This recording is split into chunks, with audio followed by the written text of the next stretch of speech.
And you can see by the body language of the Benetton mechanics that they are absolutely furious. When you think of the worst Formula One team, many come to mind. Teams like Brabham, Forti and Ram have really sucked. In the modern era, there is no doubt that HAAS has one of the worst records. But judging a team for 1 or 2 seasons is not entirely fair. Many teams have been around for decades. Eventually they rise to the top, like Jaguar, who became Red Bull. But one team that has been around for 3 decades has repeatedly proven a failure. This is the beloved team of Sauber, or Stake F1 for newer F1 fans. With 489 race entries, the Sauber F1 team has only managed 27 podiums and a single victory, rarely featuring in the points-paying positions.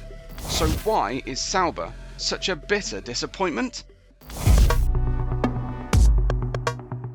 Behind the rise of this incredible team is a man by the name of Peter Sauber. Sauber was a car enthusiast his whole life, starting with sports cars in the 1970s. While the team had some limited success in other forms of racing, like winning the 24 Hours of Le Mans, it was Formula One that was Peter's ultimate dream. This dream became a reality in the 1993 Formula One season. With the end of the first Formula One turbo era, F1 faced a problem. Teams were seeking more 3.5-litre naturally aspirated engines. This led to a massive influx of new teams during the 1990s, which saw manufacturers like Lamborghini, Porsche and Subaru enter the sport as engine manufacturers. One such plan was to have Mercedes collaborate with Sauber to enter an F1 team, but ultimately the plan was shelved. It became more apparent that Sauber could be viable, and behind closed doors Mercedes continued funding the Sauber Formula One project. For almost 5 years the two focused on research and development, and by 1993 Sauber was ready to launch in F1. Oh, now what's going off with the Ferrari? Warwick's a lap behind Berger, he overtakes Berger, there's smoke coming out of the thing. Oh, look. Once its first car took to the track at the 1993 South African Grand Prix, it was already turning a few heads. Not only did it bear a striking resemblance to the Williams FW14 with its livery, but it scored 2 points, with a 5th place on debut. Unfortunately, its incredible start could not be sustained. For the rest of the season, Sauber was plagued with reliability issues. In fact, it rarely saw the finish line during its first season. Nevertheless, Sauber finished 7th of the 13 teams in the championship during its first season. This was rather acceptable for a team who'd just entered. 1994 would not prove any better for the Swiss manufacturer, who had officially partnered with Mercedes for the season. The 1994 season will forever be remembered for the Imola Grand Prix, tragically taking the lives of both Ayrton Senna and Roland Ratzenberger.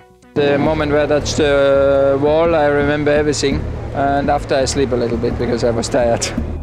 However, a few races later in Monaco, Karl Wendlinger, one of the original Sauber drivers, also had a brush with the barriers. He lost control of his car at the infamous Nouvelle Chicane, suffering massive injuries. But even though the Wendlinger accident meant Sauber would have another torrid season, it did mean that head protection would become mandatory. One of the pioneers behind this technology was actually Sauber itself. Following the first 2 somewhat horrific seasons, Sauber would go on to achieve a record 18 championship points in 1995. This was mainly due to Heinz-Harald Frentzen, who had taken over from JJ Leto the previous year. The 1995 season also marked a 10-year sponsorship deal with Red Bull, but its new partnership with Ford once again proved disastrous. In fact, the Sauber was underpowered the entire season, often feeling like a go-kart competing against F1 models. With hopes much higher in 1996 due to a partnership with Petronas, expectations were on the rise. Unfortunately, 1996 proved to be its worst season since inception. Sauber, now with Johnny Herbert and Frentzen, would only score 11 points. The team quickly got rid of the V10 Cosworth engines, and the Ferrari-Sauber partnership kicked off. Thanks to some good negotiating, Sauber officially became a Ferrari customer team in 1997. The Tifosi would provide the engines, while Petronas teamed up with Sauber to form Sauber Petronas Engineering. The new collaboration designed the chassis and gearboxes, By 2001, Sauber was accused of having an identical car to Ferrari, like Racing Point being known as the pink Mercedes in 2020. Despite more horrendous performances, a glimmer of hope was brought to the paddock by Sauber in 2001.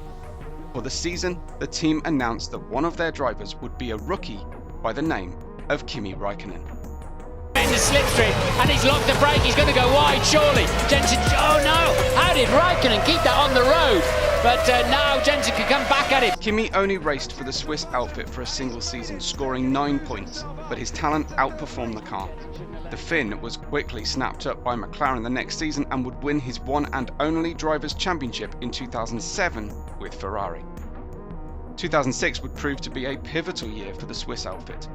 Thanks to a new partnership with BMW, the light was seen at the end of the tunnel. Even though the team struggled in 2006, the season saw Sauber pick up numerous points during the first 2/3 of the year. Its radical and often scrutinised twin tower system near the front wing gave it a slight edge over other teams. However, it was promptly banned by the FIA due to its ability to impede other drivers. With the team scoring 2 podiums, they would finish 5th in the championship, sparking the possibility of a title rally the following season. Without a single race victory and with pilots Nick Heidfeld and Robert Kubica in the cockpit, the team quickly established itself as the 3rd best team on the grid. With consistent top 5 finishes, Sauber rose to number 3 in the 2007 constructors standings. The team would finish 2nd after McLaren had been disqualified by the end of the year. This impressive season was followed by a 3rd place in the 2008 season, but more surprisingly was the fact that Robert Kubica earned Sauber's first F1 victory in Canada. To put the cherry on the cake, Sauber would score their one and only 1-2 finish at the same race. Despite never truly competing for the championship, the 3rd place was earned and both drivers were hailed as heroes. But 2009 would see the team slip back to 6th, ending its partnership with BMW and leading to a slippery slope for the Swiss team. 2010 would see a return to Ferrari for the Sauber team, but it would once again seem like the BMW era was a flash in the pan.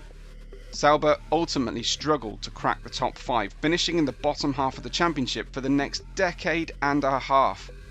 In fact, 2023 and 2024 proved to be 2 of its worst years, even after moving from Ferrari to Alfa Romeo. The team finished 9th in 2023 and plumb last for the 2024 season. In fact, no other team even considered Sauber under its various names to be any threat.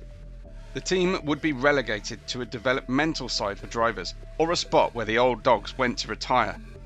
But despite the lack of performance and sponsorship troubles, Sauber did have some of the greatest drivers ever representing the team.